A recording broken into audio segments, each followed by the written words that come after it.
Hi.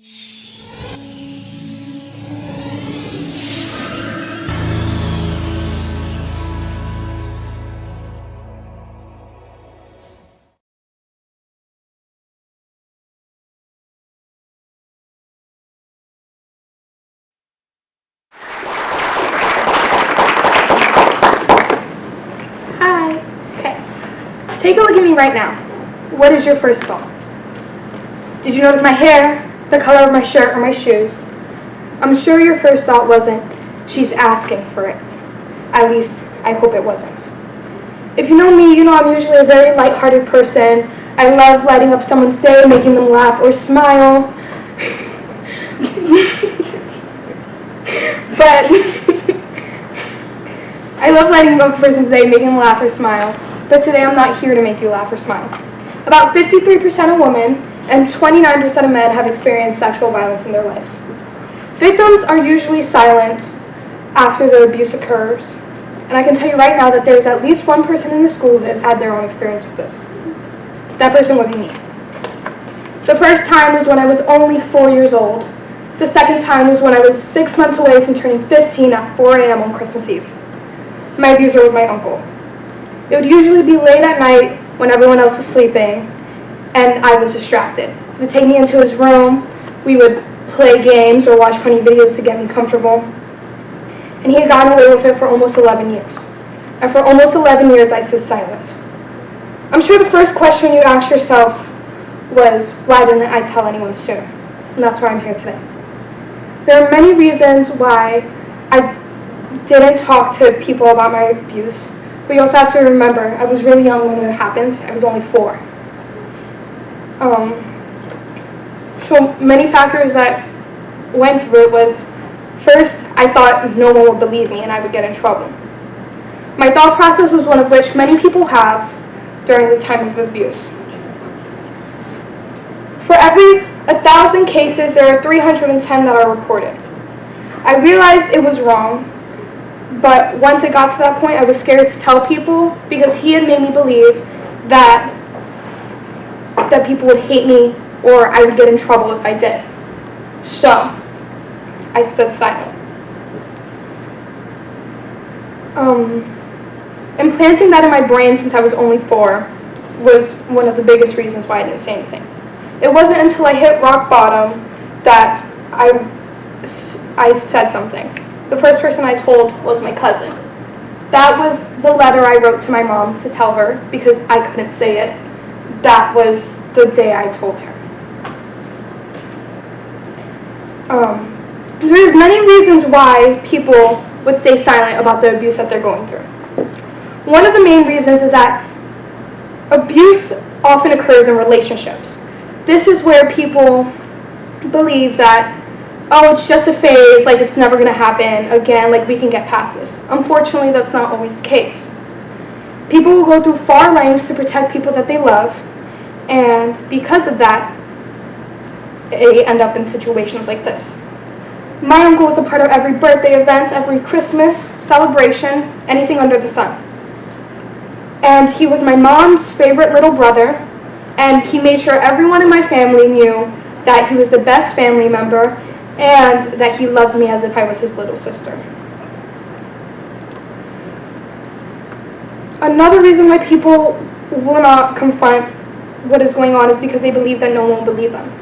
Obviously, there are the people that's closest to you that will believe you without question, but then there are some people that won't know what to believe, and then there's people that would stick up for their abuser. That was in my case.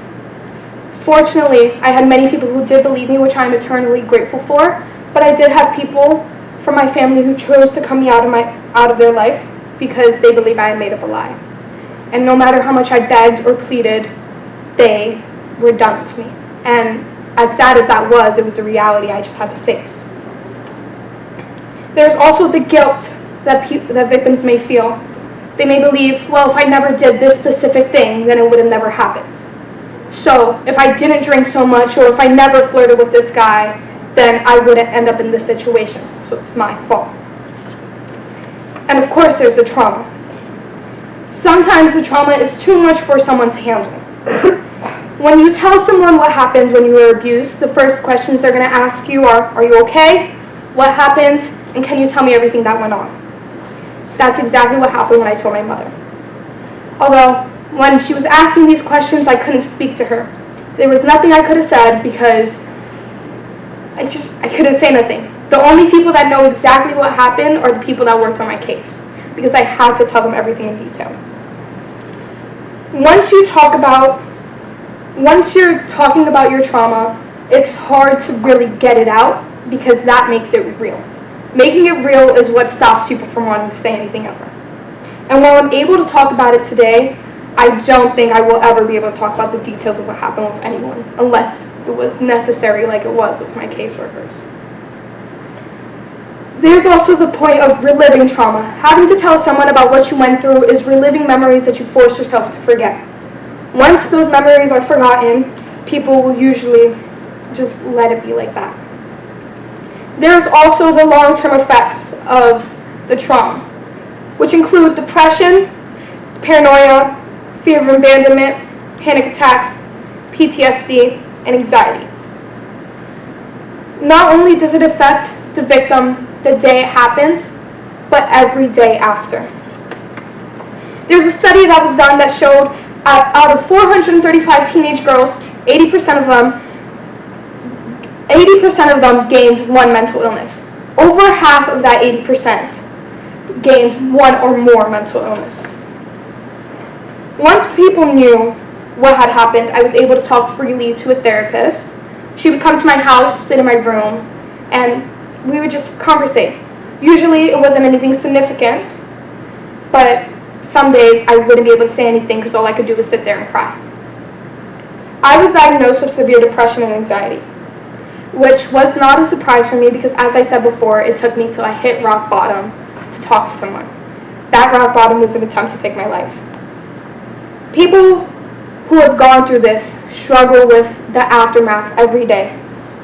I struggle with depression every day, although it may not seem like it. I get anxiety whenever I'm in an unfamiliar place or when I have to do big things like this.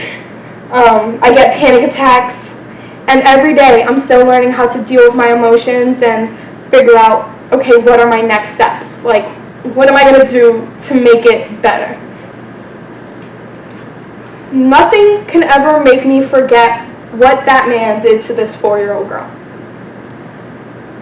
But something I had to learn is that while there are bad people in the world, there are also good people. Not everyone is bad. And while as cringy as that might sound, it's true.